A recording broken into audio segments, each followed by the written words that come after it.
E pedindo a Esta todos, conferência será gravada agora.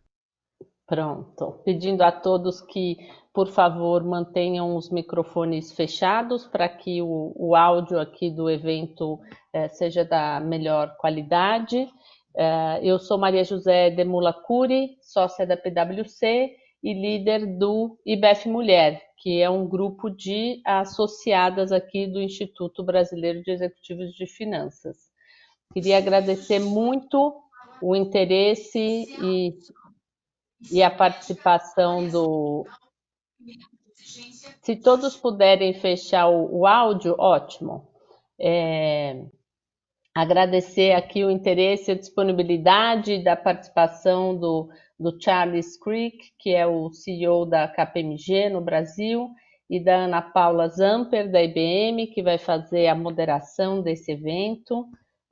O evento vai tratar das perspectivas para a recuperação dos negócios nesse ambiente tão complexo que a gente vem aí há meses, né, vivenciando e tendo que se adaptar. Então, começar agradecendo muito Charles e a Ana Paula, agradecer as empresas mantenedoras e membros corporativos do IBEF, lembrar que o IBEF Mulher realizou desde o início da pandemia uma série de entrevistas para escutar e ouvir qual tem sido a experiência dos diferentes CFOs e CEOs nos diversos setores da economia. Nós já temos mais de 15 entrevistas gravadas, elas estão no site do IBEF ou no LinkedIn do IBEF, e aí, a depender do setor, vocês podem consultar. E ressaltar que no dia 23 de setembro vai ter um evento sobre transformação nos meios de pagamento e influência do Pix.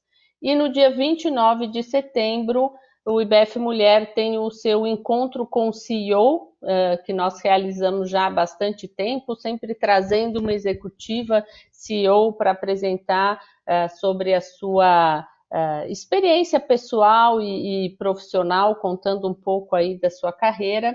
Nós vamos ter a Patrícia Iglesias, CEO da CETESB, um momento aí importante para a gente ouvir, especialmente alguém aí da área de infraestrutura, como a Patrícia. Então, um ótimo evento. Ana, Charles, está com vocês.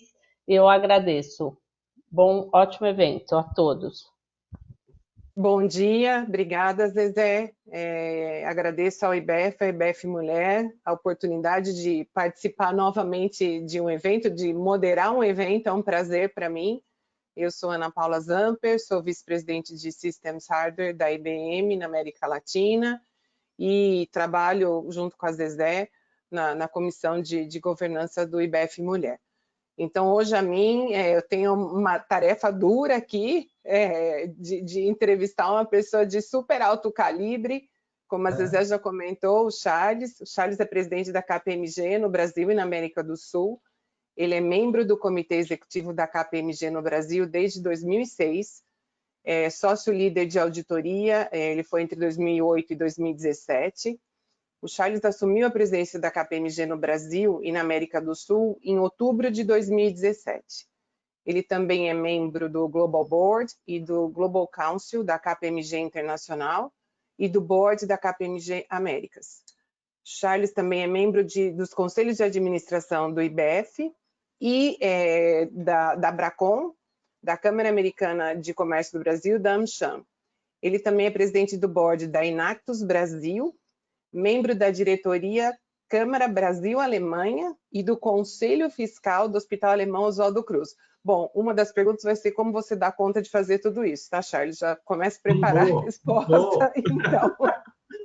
Charles ingressou na KPMG em 86, participou do programa de intercâmbio no escritório da KPMG em Colônia, na Alemanha, e prestando nessa época serviços de auditoria a grupos internacionais. Então, o nosso webinar aqui hoje, ele vai focar em perspectivas para a recuperação dos negócios E eu queria começar agradecendo ao Charles, como vocês podem ver pelo currículo dele, difícil conseguir horário na agenda dele, mas é um prazer e uma honra tê-lo conosco. E a primeira pergunta, Charles, ela vai justamente de encontro aí ao título, né? E a gente até estava conversando um pouquinho aqui no Esquenta, que a pandemia demonstrou que somos todos iguais. Ela atingiu igualmente aqui, eu diria que o que é a nossa aldeia global, né?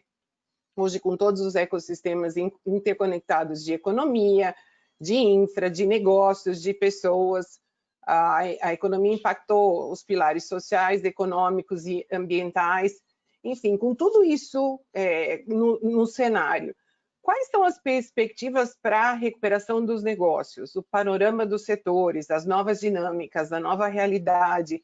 Enfim, como é que você avalia e pensa, o que você pensa sobre isso? Obrigada mais uma vez, Charles.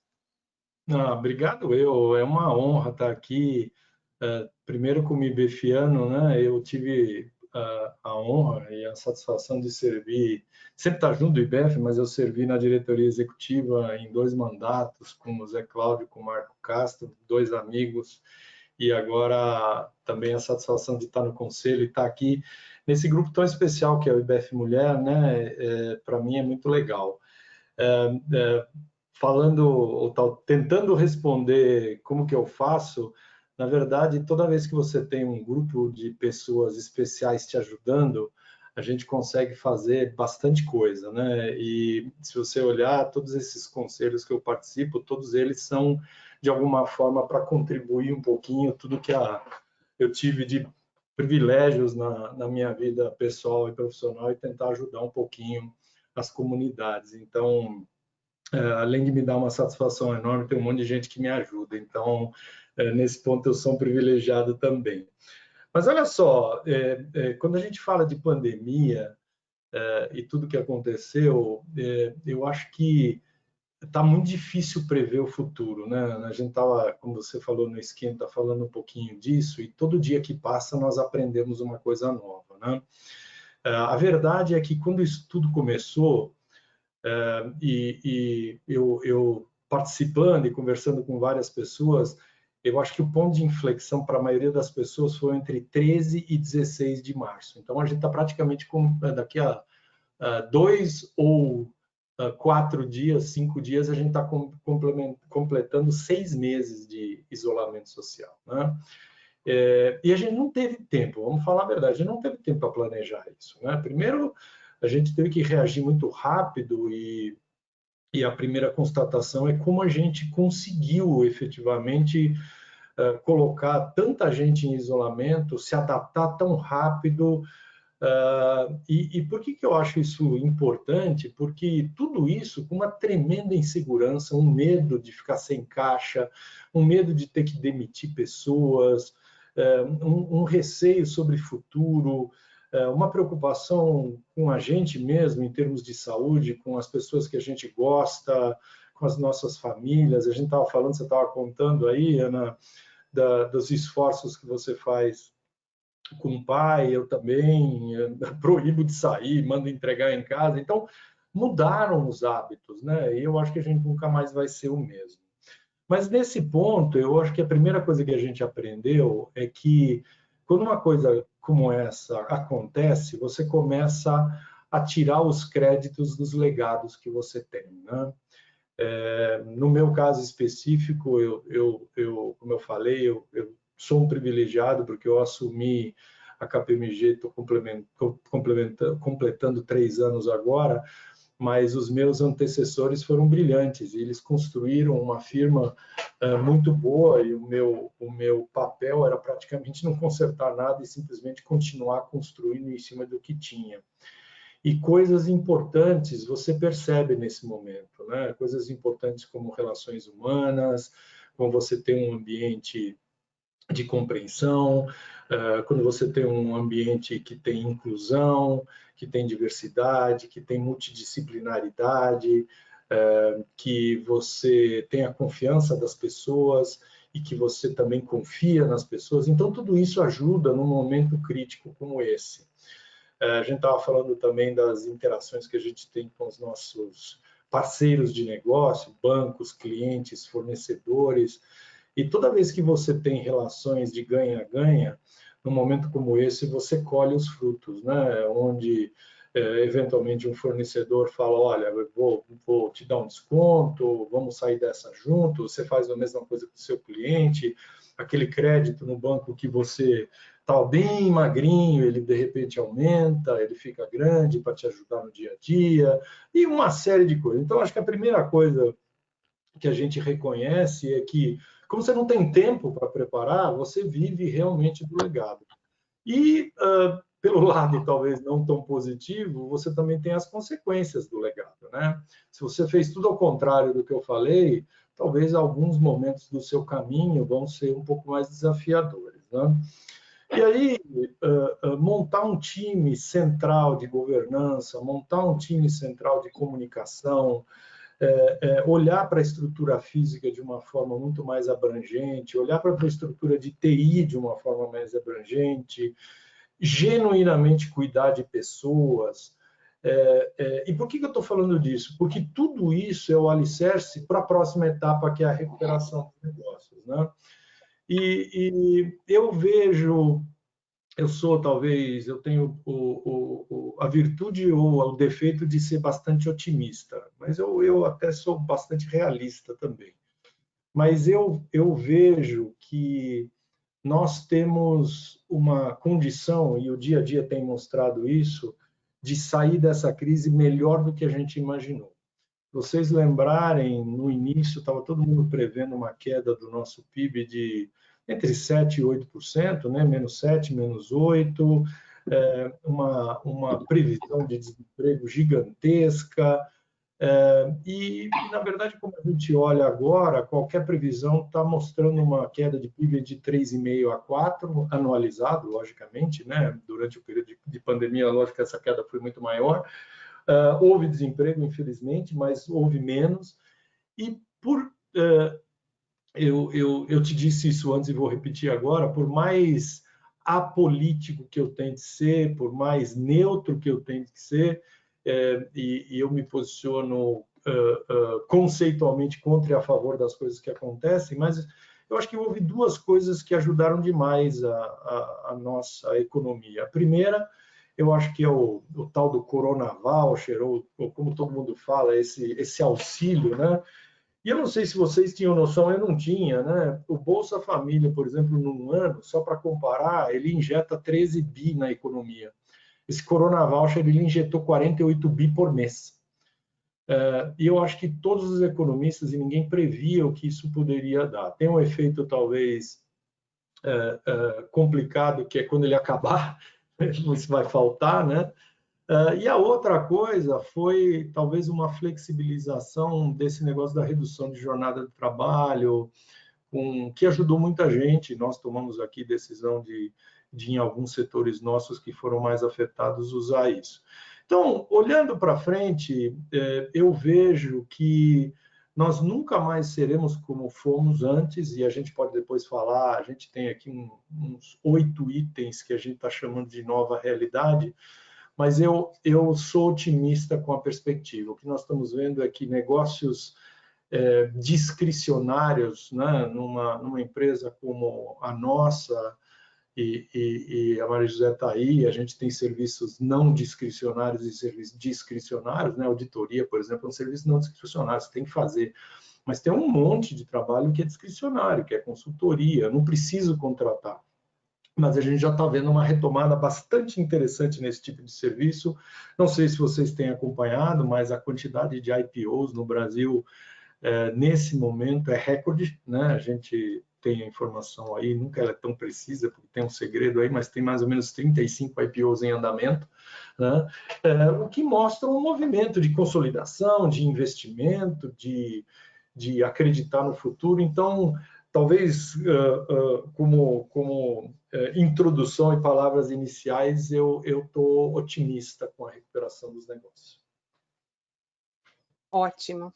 Charlize, um ponto que você comentou aqui sobre a nova realidade, na verdade você comentou sobre o cenário e a nova realidade, né? as empresas já vinham sendo desafiadas aí por uma economia, por vários pontos, uma economia frágil, várias empresas vinham buscando modernização, e diziam que buscavam modernização para se diferenciar, quando na verdade era para a própria sobrevivência, e hoje mais importante ainda, sem diferenciar e sem tecnologia, como você falou, sem cuidar das pessoas, não consegue sobreviver. E aí vem o coronavírus. Ontem, por exemplo, eu estava ouvindo uma live que a Jamile, que é associada do IBEF, também estava participando, e teve uma discussão super interessante, dizendo nem tudo é culpa do coronavírus, né? Na verdade, o coronavírus veio como a cereja do bolo. A gente tirou o abuso de coisas que já aconteciam anteriormente. Como é a tua visão com relação a isso e como nos posicionaremos com relação a essa nova realidade, que é uma mistura de acelerar o que já vinha sido feito com a necessidade, digamos assim, de que isso não seja só o emergencial? Não, esse é um excelente ponto, Ana. Eu tenho comentado que a pandemia ela teve dois efeitos, né? Primeiro, ele foi um acelerador de trazer os problemas para a superfície, né? E o segundo foi o maior garoto propaganda que a gente já teve para algumas coisas, né? Então, dentro dessa linha que você falou, digitalização, agilidade, inteligência artificial, disrupção, todos esses negócios já existiam antes, já estava todo mundo pensando em RPA, em robótica, em inteligência artificial, realidade aumentada, data analytics, tudo isso aí. Só que tudo assim bem superficialzinho, né? Cuidando bem na superfície. Eu acho que a pandemia veio e falou assim, cara, se você não fizer, você vai ficar no caminho, né? Então eu vejo hoje uma profundidade muito maior. E uma das coisas que eu acho que as pessoas esquecem, Ana, é que tudo que acontece no mundo nos últimos 200 anos sempre foi provocado pelo comportamento do consumidor. A gente não pode esquecer isso, né? Então, se a gente olhar aí, a gente tem várias pessoas estudando isso, e uma das pessoas é o meu amigo Daniel Mota, que vocês devem conhecer também, e ele fala muito da ética do dever e da ética do prazer, né? Então, antigamente, talvez na minha geração, não vou falar para de todos aqui, mas a gente vivia numa comunidade sem muita mobilidade, a gente ia a algum culto na missa todo domingo, a gente tinha o almoço de família, a gente marchava, a gente cantava o hino, isso tudo é ética do dever, né? A gente não fazia determinadas coisas porque Deus castiga, né? Aí o que aconteceu? A gente está hoje indo para uma ética do prazer, que é uma ética eu brinco que é do mimimi, mas não é no mimi, é do ME, né? Mi, é todo mundo para si, né? Então as pessoas estão mais móveis, elas não estão mais presas a comunidades, elas estão mais sozinhas, elas têm 5 mil amigos aqui, ó, no celular, né? Talvez poucos pessoalmente. E aí você começa a ver quais são os efeitos disso, né? O efeito disso é que na solidão você sai menos, você pede mais comida, você precisa de um amigo, então a indústria de pet quintuplicou de tamanho, você vê pedir pizza na época que era um cardápio, hoje a pizzaria delivery antigamente era um cara atendendo o telefone e o pizzaiolo lá, né? Hoje, se você não tiver uma conexão de internet ligado a um provedor de logística, de comida e internet, você morre também. Então, a pergunta aqui, né, de pandemia é o que o comportamento do consumidor e do ser humano agora vai mudar para a gente. E vai mudar um monte de coisa, Ana. Vai mudar formas de trabalho em termos físicos, e esse é o mais óbvio, que a gente sempre pensa, quanto tempo será que a gente vai trabalhar no escritório? Será que a gente vai trabalhar em casa? A gente estava brincando aqui de falta de coisas, né? O Wagner estava compartilhando com a gente que ele estava tentando comprar bicicleta para os netos e não tem. Tem um monte de produto indisponível, né? Eu não sei se vocês já tentaram comprar cadeira de escritório. Não tem. Por quê? Porque todo mundo investiu, porque vai ficar em casa, né? Então, eu acho que infra, tecnologia, os desafios de manutenção de cultura empresarial estão todos dentro desse negócio da forma de trabalho da nova realidade. O mercado de trabalho mudou. E é muito fácil de entender isso. Que diferença faz, Ana, eu estar aqui em São Paulo, eu imagino você também estar em São Paulo, que diferença faz se eu estivesse em Hong Kong agora? Nenhuma, né?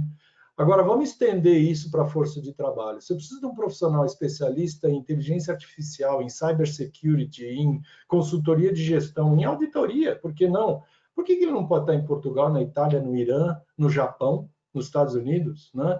Então, o que acontece? Eu acho que muda duas coisas. Muda o RH das empresas em termos de horizonte de contratação e muda, eu tenho filhos já trabalhando, tudo, mas o mercado de trabalho para eles mudou também, né? Eles não estão mais competindo aqui, eles estão competindo no mercado global, dependendo da intensidade que eu vou ficar remoto ou não, né? Cenário digital, comércio digital, eu acho que mudou radicalmente, vai mudar mais ainda, né? E eu tenho falado para os nossos clientes que está todo mundo muito preocupado com logística e tem vários pontos que a gente tem que estar, mas a pessoa que vai crack the code aqui, que vai realmente fazer a diferença no mercado, é aquela que chegar para nós e falar o seguinte: você pode comprar qualquer coisa online, se você não gostar, a pessoa vai estar na porta da tua casa, você devolve e fica só com o que você quiser, né? Já tem loja hoje falando: olha, você é meu cliente assíduo aqui, eu vou te mandar a coleção inteira, você prova, tal, o que servir, você fica, o que não servir, você devolve. Essas pessoas, por quê? Porque o medo de todo mundo é comprar um tênis, ele não serve. Puta, como que eu vou devolver esse negócio e tal? Então, tem uma série de coisas no comércio digital, e eu estou falando do B2C aqui, imagina no B2B, né? Então, tem uma série de coisas que levam também a um supply chain, que hoje a gente está falando de supply chain vacinado, coisas desse tipo, né? De supply chain seguro, de logística amarrada, de nearshoring muito mais do que offshoring, né? Continuidade, resiliência. As empresas estão preocupadas se elas são resistentes hoje a qualquer tipo de tempo, né? All weather companies, né? A gente sempre se preparou, as nossas companhias todas têm plano de continuidade de negócio. Nenhuma previa uma pandemia, né? Nenhuma. Então, como que a gente cria isso? E aí, indo para o lado bom que eu acho, na minha visão, que é ESG, né? É a palavra que todo mundo fala hoje, mas ela tem um sentido muito especial, que é, eu acho que a pandemia relativizou a nossa importância, né? A gente se achava a última bolacha do pacote. Eu acho que a natureza mostrou para a gente, falou assim: calma aí, meu amigo, você faz parte de um ecossistema onde você é um elemento, você não é o elemento, né? Então, cuidar do meio ambiente de forma genuína. A gente teve comprovações aí de lugares que estavam com a camada de ozônio totalmente destruída, que foi recuperada. O nível de poluição em diversos lugares diminuiu de forma significativa. Eu acho que o olhar mais amplo para a responsabilidade social corporativa, doações, eu acho que a maioria das empresas não deixou e não cortou a ajuda que estava dando para ONGs, para instituições, para programas sociais. Muito pelo contrário, até aumentou. Você vê todo mundo se engajando com esse tipo de coisa. E, logicamente, governança, isso que nós estamos fazendo aqui, né? Que legal a gente poder discutir, ter diferentes perspectivas. Eu tenho participado de várias lives, né? E aí depois a gente precisa começar a pensar que tudo isso é muito lindo, mas como que a gente vai lidar com endividamentos, né? Todo mundo endividado, os governos endividados, né? Essa conta um dia vai chegar. Então, essa nova realidade, ela tem caminhos e ela tem direções diferentes que afetam as empresas de forma diferente, não? Ótimo. Eu concordo muito com você com essa questão da necessidade de atenção, né? A questão do social, das políticas de inclusão e a necessidade de que isso não seja deixado de lado, né? Assim, é o balanço pessoal que cada um de nós, eu acho que ligou o BIT aí com relação à necessidade de você buscar isso, né? E o teu ponto da ética do MI, perfeita descrição. E aí uma pergunta, quando a gente comenta da questão eu vou mesclar um pouco a questão do mercado de trabalho e da segmentação dele. A questão da diversidade, Charles, a gente falou do social, né? A questão da diversidade. Como é que, na minha visão, é um tema imprescindível para o crescimento sustentável do mercado de trabalho, a gente bem refletir a nossa sociedade dentro do nosso negócio, é algo que, na minha visão, é fundamental. Como é que você avalia se está tendo uma aceleração ou não com relação a essas políticas de diversidade? E o segundo ponto é o progresso da diversidade de gênero nas posições de liderança. Bom, eu acho que a primeira constatação, Ana, que eu vejo hoje é que, pelo bem ou pelo mal, e eu vou explicar por que pelo bem e pelo mal, todas as pessoas estão indo para o caminho certo de genuinamente acreditar que sem um ambiente de inclusão, sem um ambiente de diversidade, e aqui não só de gênero, de raça, de orientação sexual, de geração, de pessoa com deficiência, você não consegue ter times, sejam eles de qualquer tipo, produzindo de forma máxima, né? Para nós, a HPMG, é muito claro que a multidisciplinaridade você só alcança com pessoas que têm experiências diferentes. E quando você tem experiências diferentes, você tem que incluir experiência profissional e experiência de vida. E você só tem experiência de vida quando você tem a inclusão de todos os representantes, vamos dizer assim, da sociedade, em termos de raça, gênero, orientação sexual, geração, restrição de mobilidade ou deficiência física e tudo mais. Então, acho que essa é a primeira coisa que eu vejo positivo. O desafio é grande, a gente tem um unconscious bias, e todos nós temos, né? Não tem jeito, dependendo de como você foi criado, de como você era o ambiente que você vivia, isso acaba te afetando e afetando o ambiente que você está muito mais ou muito menos, dependendo da experiência que você teve. O que eu acredito é que isso precisa estar no seu dia a dia. Se isso for algo mais, não vai funcionar. Então, tem duas coisas que reportam diretamente a mim na HPMG. Um é o Comitê Executivo e o segundo é o CID, é o Comitê de Inclusão e Diversidade. Né? Diretamente a mim, eu sou o responsável. Por quê? Porque a gente precisa trabalhar com isso todo dia. Eu vou te dizer, a nossa jornada ela já tem mais de 15 anos, eu tenho um orgulho enorme da nossa jornada de inclusão.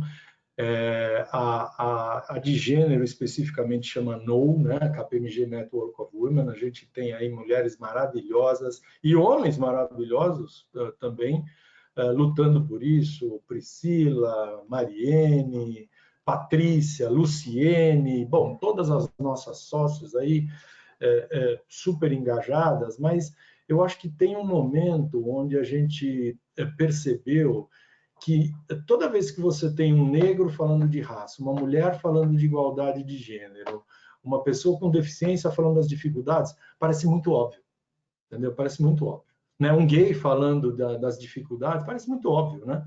O que nós estamos fazendo é o homem falar da inclusão de gênero, é o hétero falar da inclusão do gay, é o branco falar da inclusão do negro, é a pessoa sem deficiência falando da pessoa com deficiência. E aí você começa a ver que coisas começam a mudar. Felizmente, a gente teve um aumento, hoje a gente tem 18% da nossa liderança feminina, infelizmente a gente só tem 18%. Né? Mas eu vou te dizer, para te dar uma ideia, há 10 anos atrás a gente tinha 7. Né? Aí você vai falar, putz, demorou 10 anos para crescer. Esse é o tamanho do desafio. Né? E o desafio, ele tem, e a gente vai aprendendo todo dia, né? O desafio tem vários lados aqui. Tem um lado da companhia como instituição prover todos os caminhos possíveis para que esse processo de transição seja de sucesso. Tem um lado das pessoas, que você precisa trabalhar com o Unconscious Bias todo dia, E tem um lado das próprias pessoas e do seu ambiente familiar, né? Porque o unconscious bias não está só com as pessoas que são os opostos, está com as próprias pessoas, né? Então, a gente tem trabalhado demais. Eu tive o privilégio de ter a primeira mulher dentro do meu comitê executivo, e o plano é ter cada vez mais. Nós temos, como eu falei, né, 18% de sócias. Mas quando eu comparo com outros países, nossos vizinhos aqui, Colômbia, Argentina, Chile, é invejável, Ana. Eles têm 48%, 50%, 52%, né?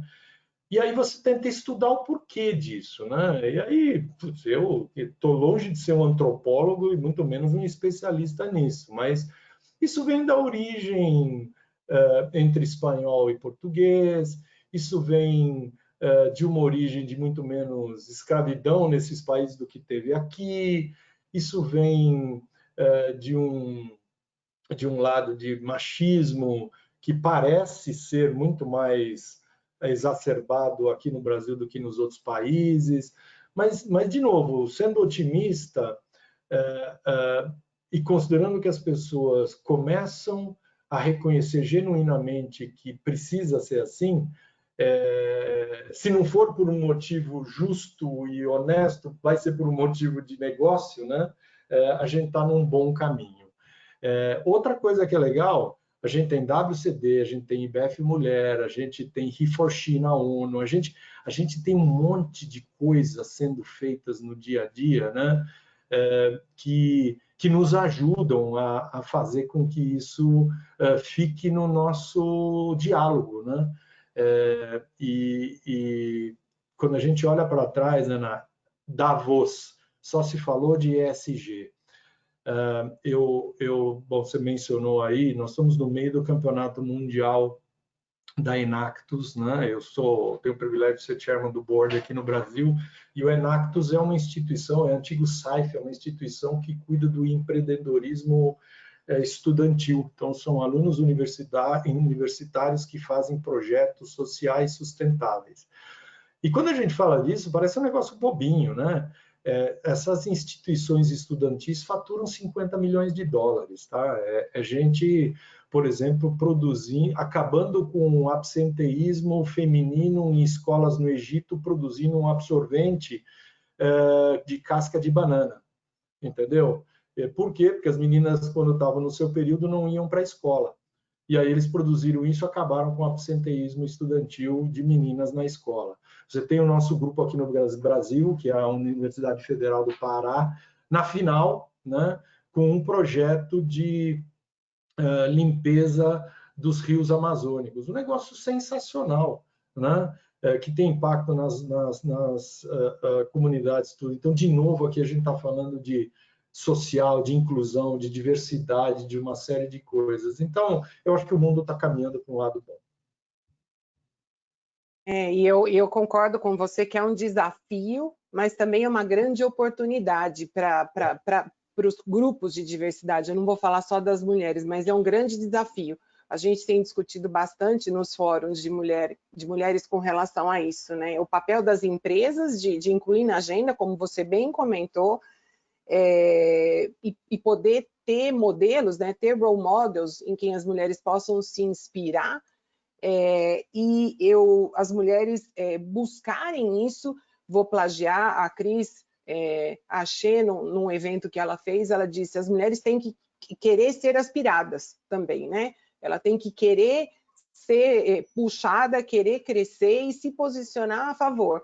E trabalhar com todo o desenvolvimento aí do soft e hard skills também, que é super importante. E uma das coisas que a gente discutiu não só criar toda a oportunidade, mas a mulher também deixar um pouquinho de lado aquela síndrome do impostor, né? De que ela pode não ser capaz, e aí buscar essa oportunidade. Quando você falou do crescimento de 7% para 18%, pô, ainda a gente cresceu muito, mas 18% ainda mostra uma tremenda oportunidade aí para o crescimento das mulheres. E mudando um pouquinho de tema,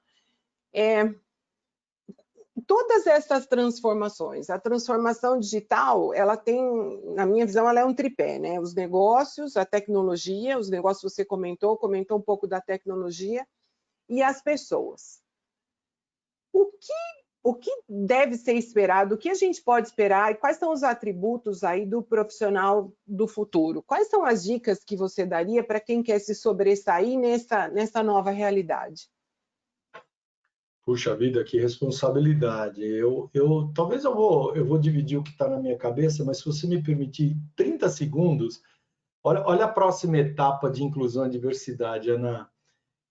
A gente vai pegar no grupo de mulheres e promover a inclusão de negras, mulheres com deficiência e lésbicas neste grupo. Olha como que você começa a mudar o espectro de inclusão e diversidade a partir do momento que você trabalha realmente nisso, né?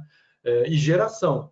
Porque uma das coisas, o Fábio Barbosa participou num evento do WCD, eu adorei, eu guardei o que ele falou. Ele falou o seguinte, que não adianta nada eu ter diversidade de gênero, de raça, se todo mundo pensa como eu. Então, eu preciso ter também pessoas que pensem diferente, porque se eu tiver todo mundo igualzinho, um monte de mimimi, né? Tendo mulher, homem, gay, a pessoa com deficiência, negro, branco, asiático, não vai ter diversidade, todo mundo pensa igual, né? Então, acho que esse é um outro fator que a gente tem que pensar. Mas vamos lá.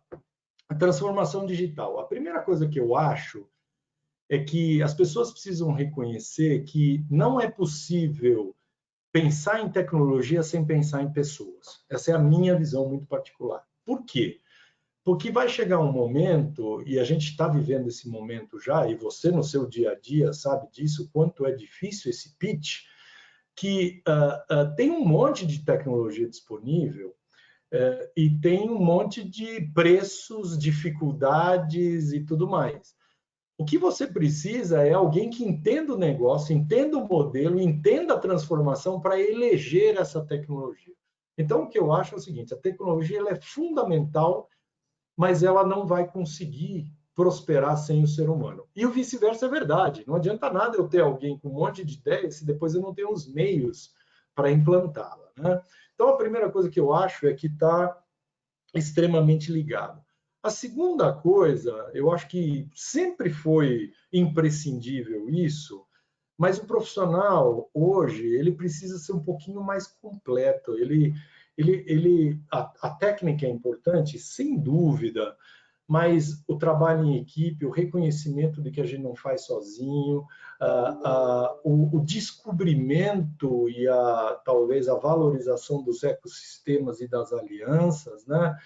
Me sinto muito à vontade, nós aqui somos parceiros há anos, né? E a gente faz um monte de negócio junto. Eu estava falando de robotização, nossa célula de robotização com 2 universidades conta com a participação da IBM, não seria possível que fosse diferente, né? Então, o que acontece? Eu acho que o profissional hoje ele precisa ser um articulador, ele precisa entender. E aí, de novo, né? Citando a ética do dever e a ética do prazer, que quem primeiro escreveu sobre isso foi Kant, mas a gente precisa entender um pouquinho por que o mundo é como é o mundo. As coisas não acontecem por acontecer, elas acontecem por um motivo, por exemplo, a gente fica perguntando, será que um dia a gente vai deixar de usar máscara? Eu não sei se vocês já se sentiram. Outro dia eu fui no supermercado, assim como você contou no nosso esquenta, e eu deixei a máscara no carro. Gente, eu entrei no supermercado, eu me senti nu. Eu falei, meu Deus, está faltando algo. Eu tive que correr no carro, pegar o negócio, porque é como sair sem cinto de segurança, né? Então, será que um dia a gente vai deixar esse costume? Depois da vacina, depois de tudo, será que a gente vai voltar a se abraçar, se beijar, dar a mão, ser brasileiro, né? Eu não sei. Agora, como isso afeta o nosso dia a dia? Como isso afeta os negócios? Como isso afeta a gôndola do supermercado? Como isso afeta a logística? E aí, é tudo, né? Então, o que eu acho é que o profissional do futuro ele tem que estar muito mais antenado, ele tem que estar muito mais ativo, ele tem que ser muito mais eclético. E reconhecendo que ele nunca vai conseguir dominar tudo, ele precisa valorizar, trabalhar em equipe, trabalhar em ecossistema, trabalhar com alianças, porque esse é o futuro. A gente fez, assim como muitas empresas estão fazendo, né, parcerias com ecossistemas. A gente montou um ecossistema que chama LIP, junto com o Distrito, com um monte de startups. E o que é isso? É efetivamente você ter 10 mil pessoas, né, 10 mil organismos, startups, com baixíssima maturidade, com altíssima maturidade, trabalhando junto com você para você chegar e dar uma solução completa. Sozinho a gente não vai conseguir. Então, você imagina, o nosso esquema de startup, com IBM, com expertise que a gente tem, e principalmente com expertise do cliente, você muda a tua forma de atuar. Coloca aí o componente de inclusão e diversidade, de experiências, fica um negócio muito mais racional e muito mais eficiente e com muito mais valor. Então, esse profissional ele precisa aprender a viver com isso. Só uma coisa, a gente está na contramão, tá? Outro dia eu estava brincando com uma pessoa, e eu tenho dado esse exemplo. Essa pessoa chegou para mim e disse: para de falar que sou eu, tá? Então tá bom. Porque ele pegava o telefone, né? Aí gravava assim, né? Oi, tudo bem e tal. Aí ficava esperando. Aí quando demorava, começava a ficar nervoso, né? Pô, a pessoa não ouviu ainda. Aí, ouviu. Aí ele ouvia, né? Aí eu contei para essa pessoa, falei: você não sabe, a KPMG está revolucionando o mercado. A gente está inventando um negócio que é o seguinte: você não precisa gravar, esperar ouvir. Você liga, a pessoa atende, você fala. Chama telefone. É sensacional. Sensacional, né? Essa geração não sabe mais ter um diálogo. Por quê? Porque é tudo online, né? Ele não pede uma pizza, ele digita uma pizza. Ele não pede uma comida chinesa, ele digita. Ele não compra um tênis, ele digita um tênis. É tudo assim. Então, a interação é um processo que está indo contra. Então, as empresas elas vão ter que criar, e eu não tenho a resposta, tá? Mas eu vejo o desafio no dia a dia. Ela vai ter que criar sistemas internos onde ela vai ter que prover meios para que as pessoas tenham essa habilidade de ser muito mais coordenadoras do que executoras. Excelente. Aos participantes, eu vou fazer a última pergunta. Então, quem tiver alguma pergunta, por favor, já comece a encaminhar para a Rosa no chat, para a gente poder endereçar. Eu já vi que tem algumas aqui. Charles, a última pergunta que eu tenho é: a posição de CEO muitas vezes é vista como uma cadeira, uma jornada solitária, né? Então, o que você considera como os teus principais aprendizados, os aprendizados mais relevantes que você pode compartilhar conosco, por favor?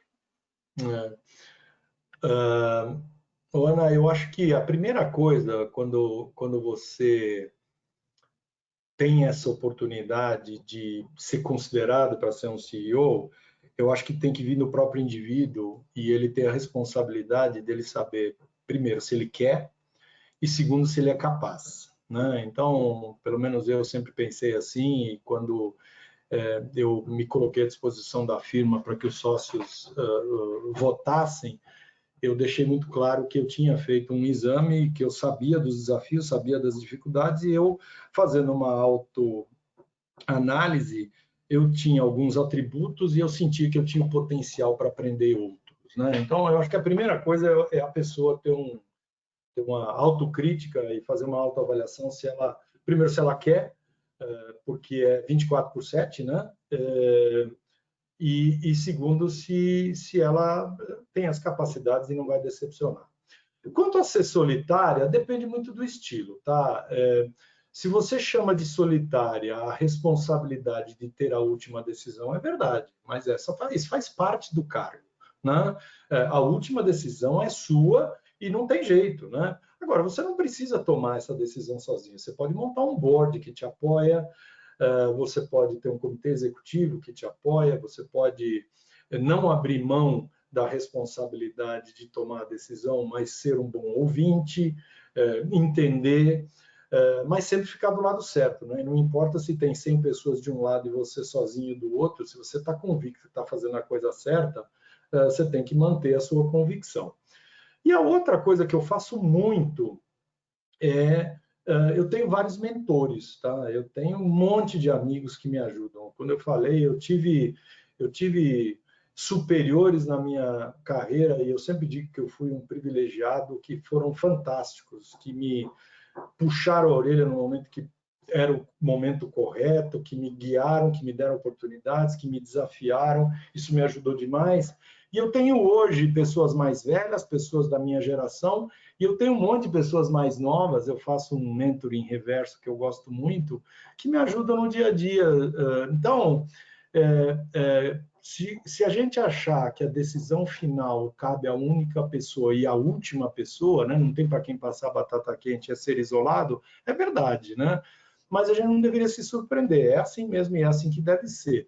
Mas ele não precisa ser solitário em termos de execução, porque você tem pessoas internas, pessoas externas, a sua própria família que pode te dar dicas para que você tome uma decisão, pelo menos que te deixe em paz. Muito bom, muito bom. Primeiro, te agradeço aos insights, aos pensamentos, às dicas, e por você compartilhar a sua experiência, que, assim, eu adorei o que eu escutei. A sua preocupação com as pessoas é nítida, a sua preocupação com a sociedade. Você comentou algo no início, né, que você, quando a gente estava falando de como você consegue ter tempo de fazer tudo, e a tua preocupação de retribuir. Não a tua preocupação, eu diria, o privilégio que você tem de poder retribuir e poder trabalhar nessa questão de inclusão, começando na sua própria casa, como a gente estava comentando aí, de como a questão social funciona, né? Então, muito obrigada. Super inspirador, de verdade. Eu que agradeço. Muito legal. Eu tenho algumas perguntas aqui. Primeira pergunta é do João Márcio Souza. Qual a sua previsão para voltarmos aos patamares de janeiro de 2020? Olha, como que é o nome? João Márcio? João Márcio Batálices. Obrigado pela tua pergunta. É chute, né, João? Ninguém tem bola de cristal, né? Mas eu acho que, matematicamente, se a gente cair... Vamos ser conservador aqui. Se a gente tiver uma queda de PIB de 5 este ano, com 9 meses de pandemia, o ano que vem, se a gente fizer um ano de 4 positivo, eu acho que a gente tem que abrir todas as champanhes que a gente puder, né? E mesmo assim a gente ainda vai estar no mesmo patamar de janeiro, ou até abaixo, né? Então eu acho que para chegar a janeiro de 2020, pelo menos nas previsões que eu estou fazendo internamente, ouvindo bancos, ouvindo economistas, ouvindo um monte de gente, eu acho que a gente vai chegar em talvez 2022 no mesmo tamanho que a gente era em janeiro de 20. Pode mudar? Pode. Depende de como for, na minha visão, outubro, novembro, dezembro. Esse último trimestre, para mim, vai ser fundamental. O Brasil está dando bons sinais de que o afrouxamento não está necessariamente significando um aumento de contaminação. Ainda é muito tênue, né? A gente está toda hora num platô, cada hora tem informação diferente, que é um desafio, mas eu acho que se o último trimestre do ano calendário for bom, como foi o varejo no mês passado, não sei se vocês viram, o varejo sozinho cresceu 8%, né? Eu acho que a gente tem chance no final de 2021 de ter recuperado esse ano, e aí a gente só perde em vez de 2 anos, né? Eu acho que um fator fundamental aqui também é a velocidade da vacina, né? A vacina vai ser, para mim, um ponto de inflexão importante em termos de as pessoas relaxarem um pouco mais e voltarem ao normal. Ótimo. Tem mais 2 perguntas aqui. A primeira pergunta é: qual é o papel do líder pós-pandemia? Eu acho que é o mesmo, eu acho que de antes da pandemia, né? Uma das preocupações que eu sempre tive, a gente tem mais ou menos 5 mil pessoas na KPMG, né? Se você multiplicar isso, olha quantas, se você pôr isso em famílias, né? Olha quantas pessoas a gente tem aqui. E uma das preocupações que a gente teve desde o início trazer um pouco de previsibilidade, de tranquilidade quanto ao futuro. E você só faz isso com transparência. Então, o que eu acho que é o papel do líder principal é dizer o que está acontecendo de forma genuína, logicamente sem cometer nenhuma inconfidência, mas dizer, olha, a situação é essa, estamos indo bem, ou a situação é diferente, a gente está indo mal, a gente sabe o dia de amanhã está indo assim, a gente não sabe o dia de amanhã, não vou demitir, mas, por favor, tomando muito cuidado com a informação. Por quê? Você destrói qualquer coisa se você falar uma coisa e fizer outra. Apareceu mais uma pergunta aqui bem interessante. A manutenção da fase amarela em alguns momentos em cidades é questionável. E cidades que é o caminho para a normalização, pelo menos para a econômica? Você sabe que uma das coisas que eu acho que é legal a gente sempre praticar, né, é se colocar no papel do outro, né? Eu fico imaginando quem está tomando essas decisões no dia a dia, a dificuldade que é, né? Pô, eu mando a molecada para a escola ou não mando? Será que eu abro ou não abro? Se eu não abrir, tem essa consequência. Se eu abrir... Então, o que eu acho é que cada um vai tomar a decisão, a melhor decisão possível, considerando todas as informações que tem. O que nós tomamos decisão, e eu posso dar o nosso exemplo, né?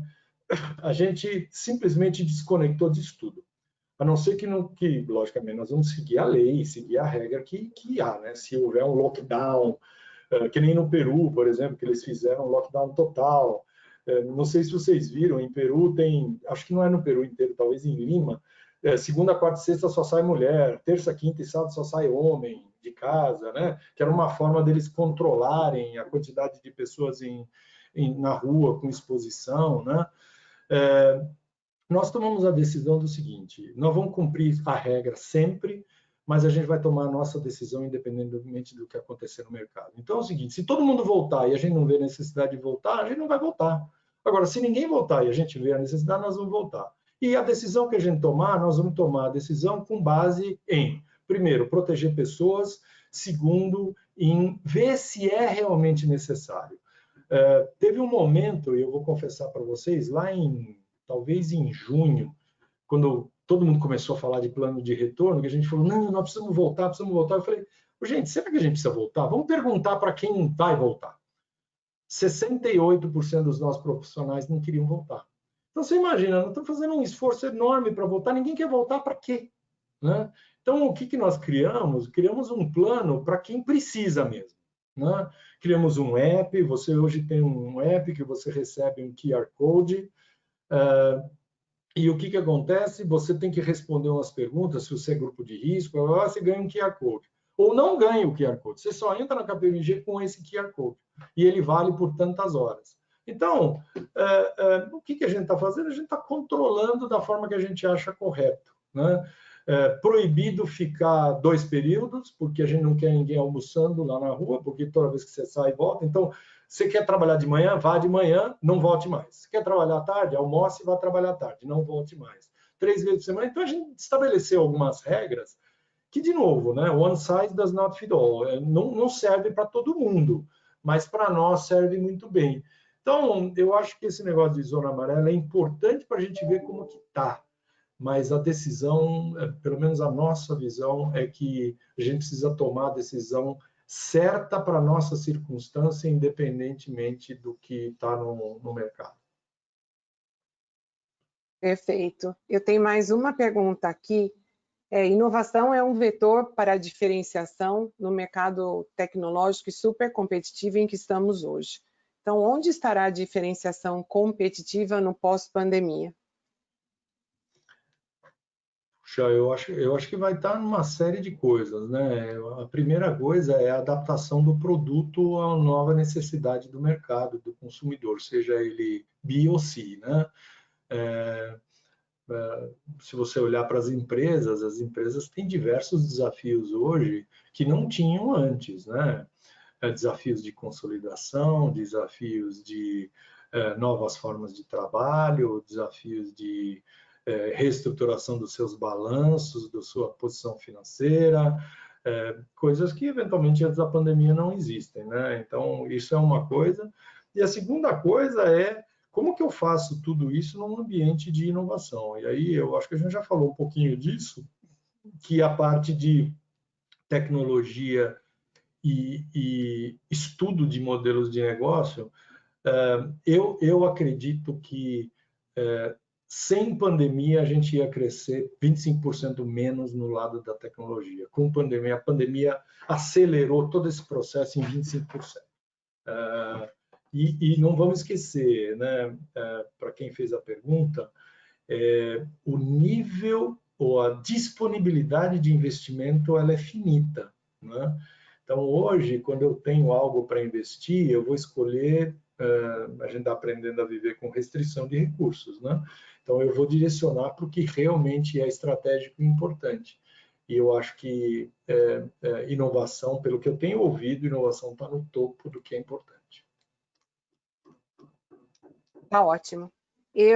Pessoal, a gente tem mais perguntas, agradeço a vocês aí pelas perguntas, mas infelizmente estamos chegando no fim do nosso tempo, do nosso evento.